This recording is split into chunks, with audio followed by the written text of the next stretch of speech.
Alright, hello everybody, welcome back to IACP. This is TV Boy, and I can feel myself getting sick once again. The joys of having a toddler in daycare. So, I thought before my voice gives out, because I can just feel it, I can feel it now when it's going to give out. Tomorrow I'm going to have no voice. I thought, let's do one more game log review for this week, give the people another video. And so, we've got a game here between Josh and John, who goes by Pon3d online. For those of you who've ever thought it was pronounced Pon3d, you are not alone. But I believe it is Pon3d with delete speak. And in this game we're going to be looking at today, we are going to watch Specter Cell. What? Yes, looks like Josh has decided to take the Specter Cell list for a spin and uploaded the game log, so I thought I was actually surprised. I just opened this because I know we don't see these players too often, so I thought let's review this log.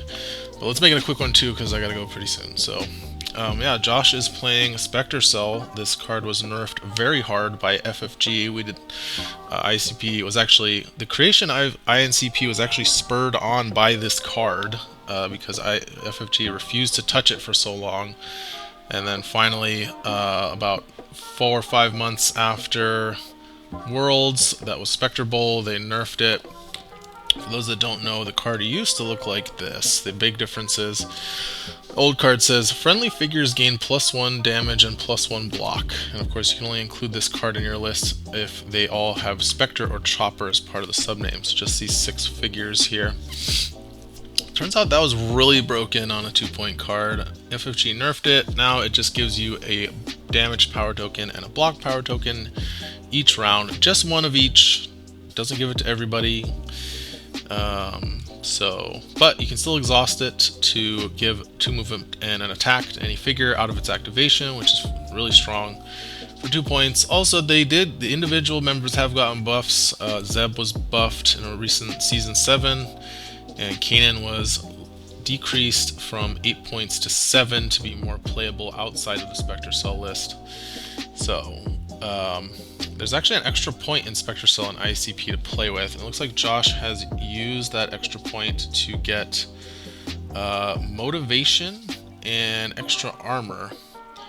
Now, there should be 3 extra points to play with if I was not mistaken.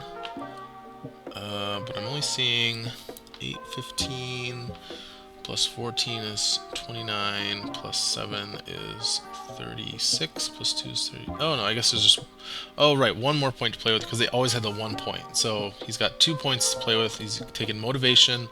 Looks like he's put it on Zeb, and then extra armor, which is really nice with like Ezra, who gets that +1 block, and then with Kanan, who gets the reroll on defense. It looks like he's given the 2 block tokens to Zeb and then given 1 block token from Specter Cell to Ezra. And he's playing against John, who is playing a scum list with the Mandalorian with Clan of 2. So he's got the child riding shotgun with him. He's also got Bosk, Onar, Jabba the Hutt, Cad Bane, Elite Jawa, Black Market 3PO, and also rocking extra armor, which he has chosen to give to 2 tokens to Bosk and 2 tokens to Onar. I'll show you the cards as we go along. I'll definitely show you. I'm sure some of you are not familiar with the new Cad Bane card that was released for IACP, as well as Mando. Both of these are brand new to IACP from if you have only played the FFG game. But let's get into the action here. We are playing on the Man and Carbonite map. This is from the Bespin Gambit campaign, or expansion I should say, the A mission. So this is one where both players have 2 mission tokens, and when you defeat a figure, you can place one of those mission tokens on its space. The figure can retrieve a mission token and then take it over to the carbon freezing chamber here to interact with that to score points, victory points equal to that figure's figure costs. All that to say, we're not going to see a whole lot of objective play on this mission. It's mostly just kill the opponent's figures. Alright, so now we see, it looks like we are coming in just at the start of round 1. So Ezra has used his brash ability to move 4 spaces on top of the smooth landing ability from Hera. So Hera allowed him to, looks like, move here, and then he went 1, 2, 3, 4 all the way over to here. And that's why you see Kanan is also outside the deployment zone. And alright, so we've got 6 activations for Josh's Specter Cell team, and we've got 1, 2, 3, 4, 5, 6, 7 for John's mercenaries. Interestingly, Josh doesn't look like, well, it looks like John actually started with initiative and activated 3PO to focus up the Mandalorian. Josh is not passing. He's going to open the door with Kanan and move up, and that actually that's pretty good because it gives him a really nice positioning with Ezra there to use Specter Cell and have Kanan be there, because Ezra really needs a mentor next to him to get his full value with much to learn, which makes him quite a powerful attacker when you have that turned on. Lets him turn any die face while attacking to any side he wants, so at least once, one die face. And so now Josh has a nice position here where if John opens his door, Ezra's going to come up and do some damage. So we see Sabine moving up. You don't see a lot of focusing in Spectre. That was kind of one of the fun things about it, is unlike most Rebel lists that rely on focus, you just don't see that much going on. Okay, Mando activating. Let's throw up his card because it looks like he's up to something here. Can definitely do some flamethrowers to Ezra, or is he just attacking? Yeah, that's the problem with being there as Ezra, as the opponent can just kind of walk up. But if Mando is stuck there, Ezra will be able to get a free attack with Specter Cell ability. Oh, Ezra rolls a dodge after spending a block token, so that is completely negated. I feel like Josh should have put Kanan 1 space higher, and then he would have been able to attack Mando with Ezra. So, but what are we doing here? Oh, I think Force Push has been played. I can't see the card. Oh, there it is. Yeah, I see it on the table now. So yes, Force Push has been played by Ezra. So now that works perfectly for him because now he can attack Mando while being within range of Kanan to use much to learn. And then he'll be able to attack him again with Specter Cell ability card on following activation. So we're going to be able to double tap here. Could even triple tap if he has Pummel, but I don't see it being played. I do see Tools for the Job being played, so that's going to add a red die. I'm assuming not a great roll for Ezra, so he's definitely going to need that. Going to need that ability. Probably change one of the yellows into,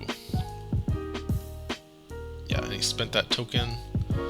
So let's see, he's doing 7 damage with that attack. Very nice.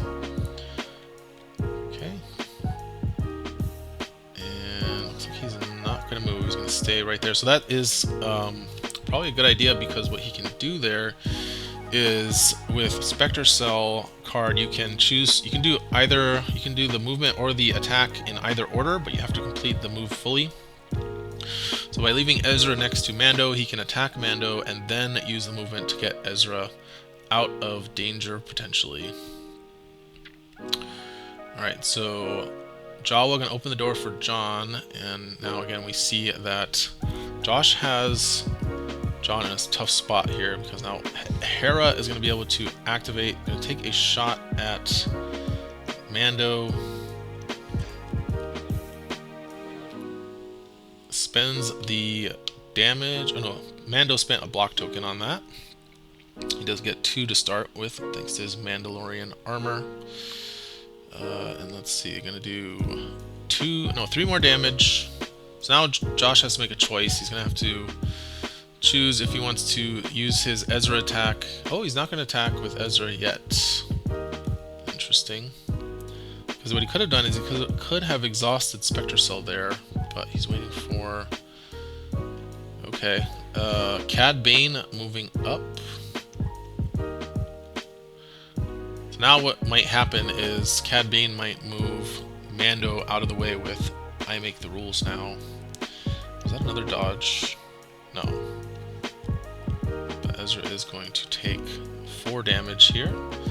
Oh, there we go. Opportunistic being played by Mando. Yeah, so I think this might take away Josh's opportunity to finish that figure off. Because now what Cad can do is when Josh goes to activate, he can use I make the rules now.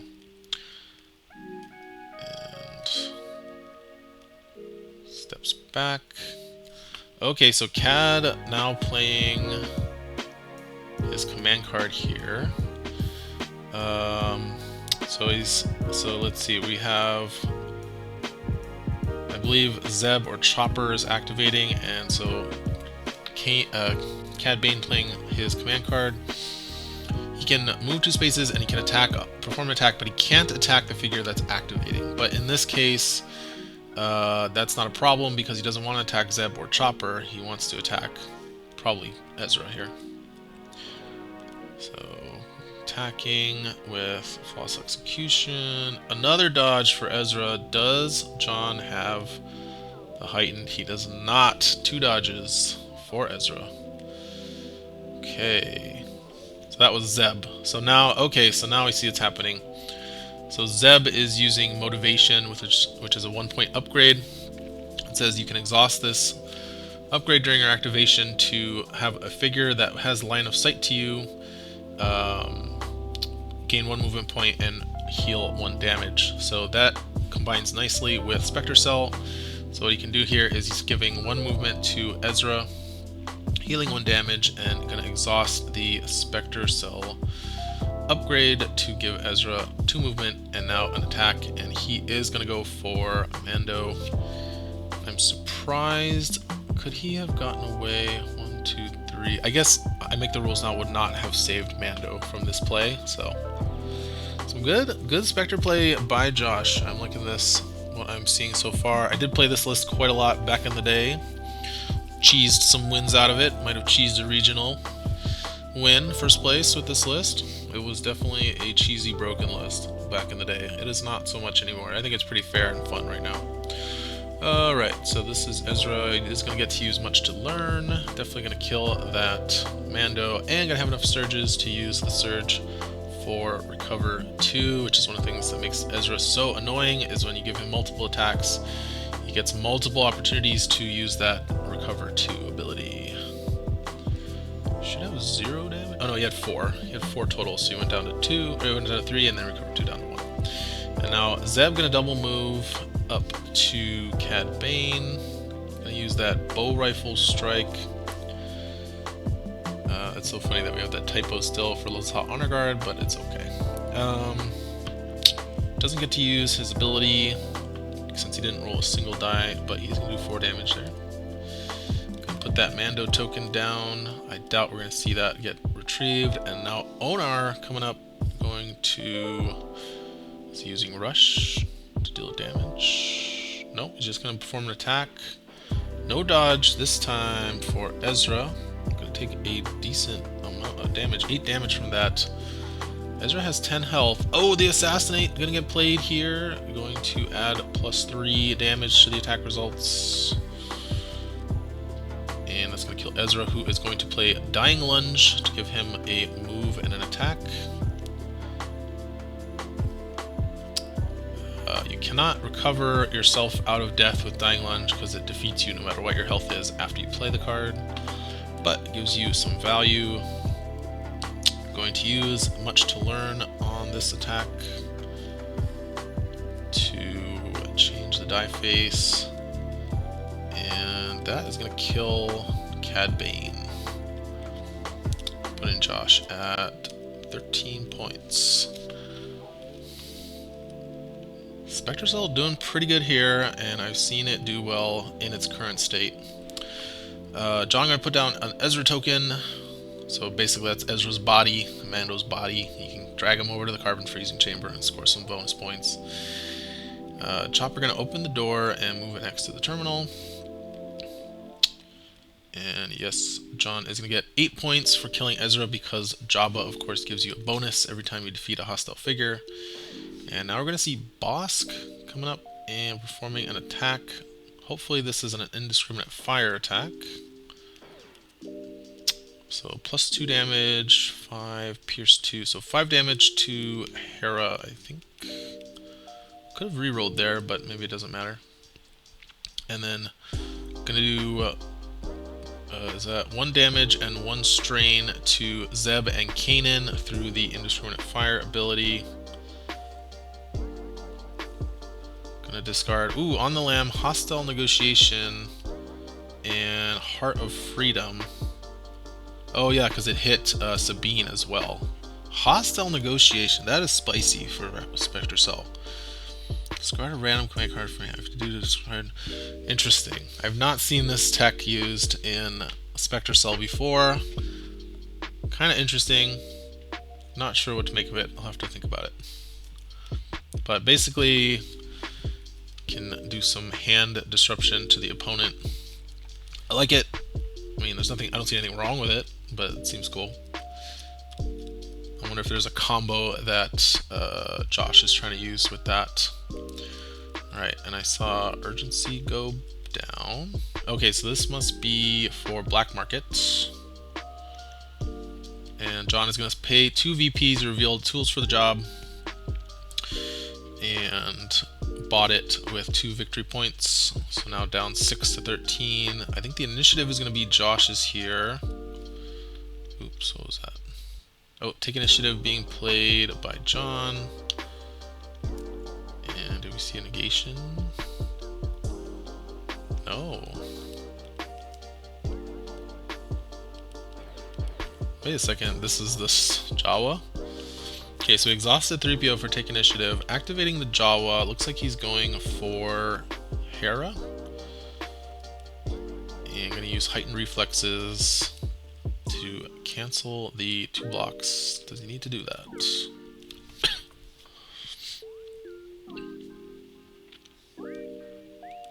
Oh, he cannot do that because the Jawa is not a hunter.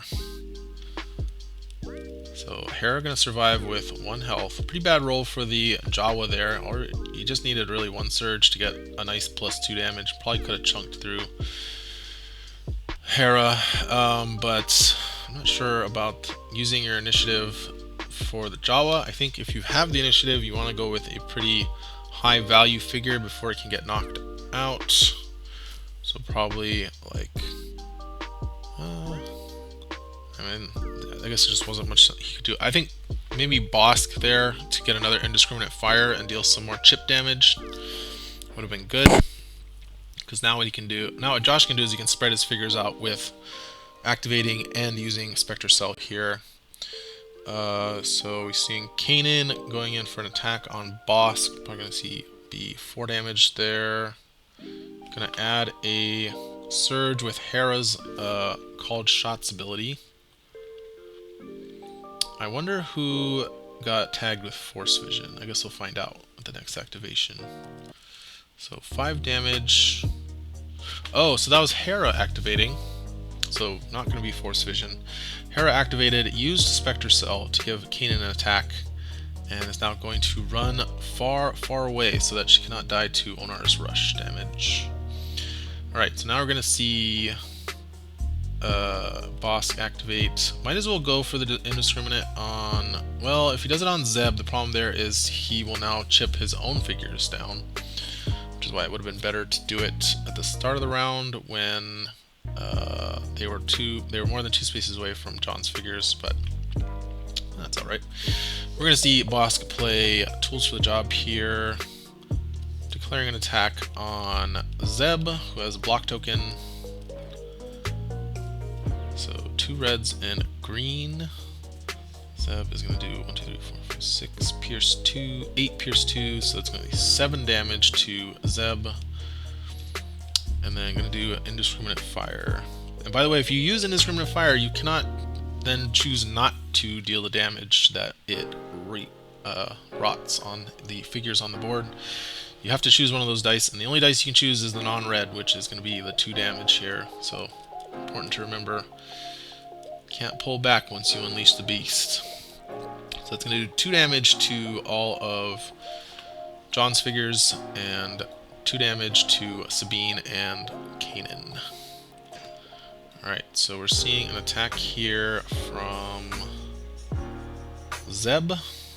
Activating, going to attack Onar, who spends a block token. Going to use that bow rifle strike ability. Let's see. Gets a great roll, so he doesn't need to use the Lasat Honor Guard. Going to use Get Down by Onar to stop that 1 surge. Stops 2 damage, so I'm only going to take 3 damage from that. And now I'm going to attack with his regular attack.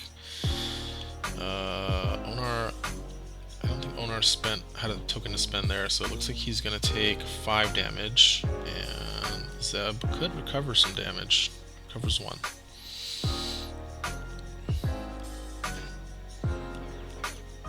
Alright, now we've got Onar attacking Zeb for, what is that, 5, 7, with the block tokens, 4 damage. Oh, gonna heighten reflexes, so it's gonna be 6. And now he can rush. Oh, did he not rush? Did he not want to rush there? Maybe he did. He was at 8, takes 6, go to 14. Could have used Onar's rush to deal the last point of damage to Zeb there. But now Sabine is going to activate, going to use her grenade ability, Parting Gift. I'd be really curious to hear either John or Josh if you could tell me why Onar did not use rush there to deal the last point of damage to Zeb, or maybe if he did, because I didn't see Onar take any damage. Usually rush deals 1 damage to Onar as well. No damage for Parting Gifts from Sabine.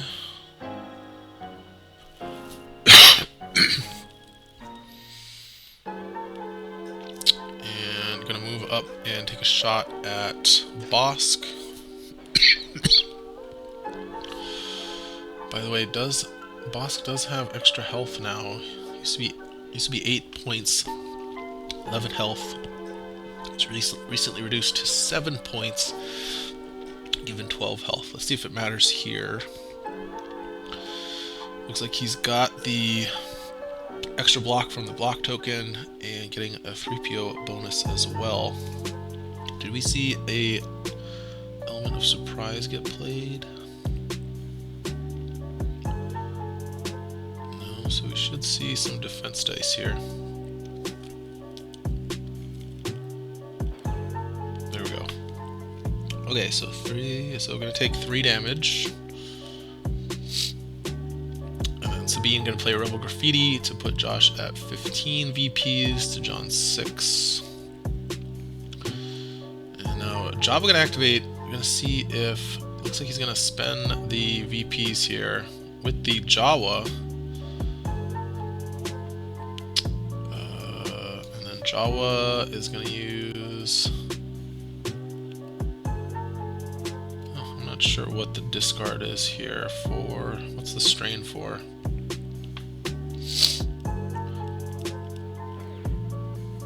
Oh, he's using Kanan to reroll the defense dice. Oh, why did you attack with the Jawa? Right, you could have used Onar there. And now that Jawa is not going to deal any damage.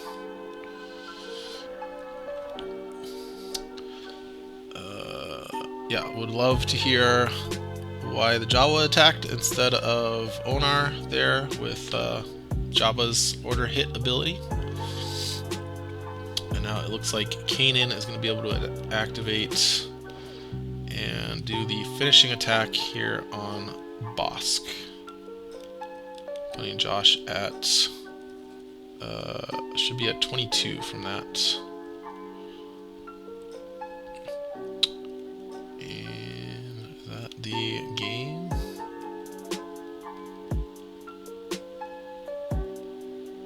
So it looks like we're still seeing cards being played. Initiative is going to go back to Josh. He should be at 22 for that kill on Bosk.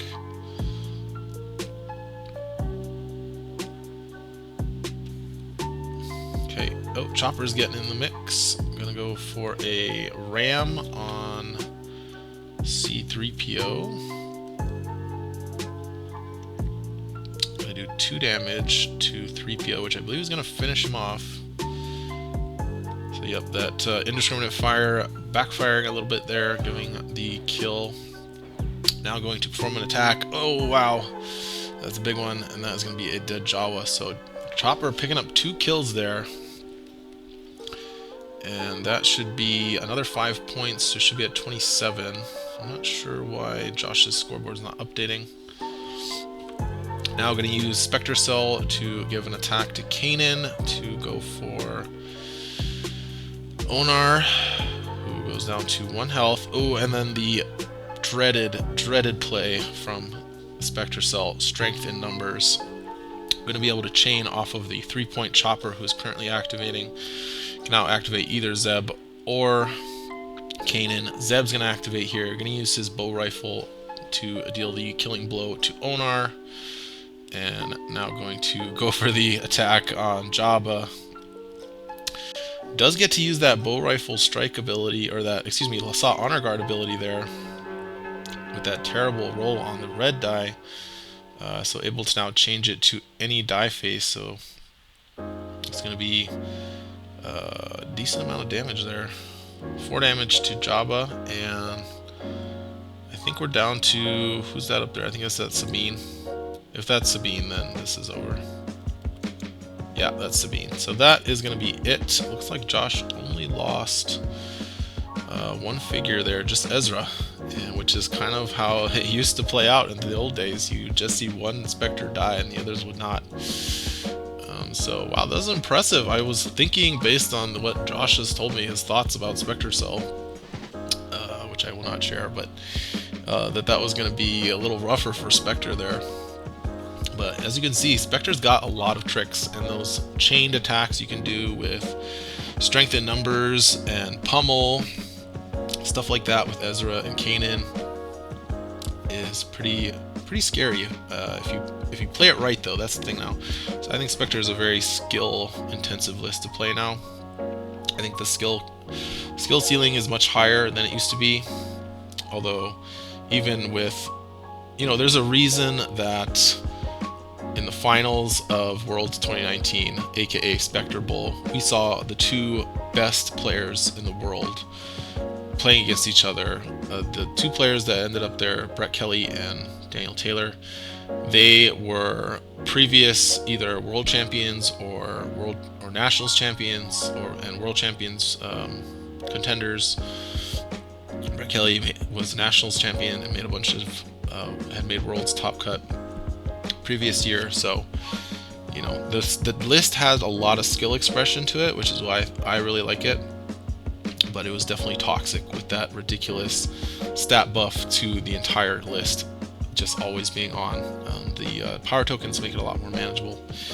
But yeah, I hope you guys enjoyed that, seeing a retro list Specter Cell being played. I know I hear from a lot of people like, I never see Specter Cell anymore. Well, you can see it's still very viable for people that do want to play it. Alright everybody, thanks for watching. We'll see you next time.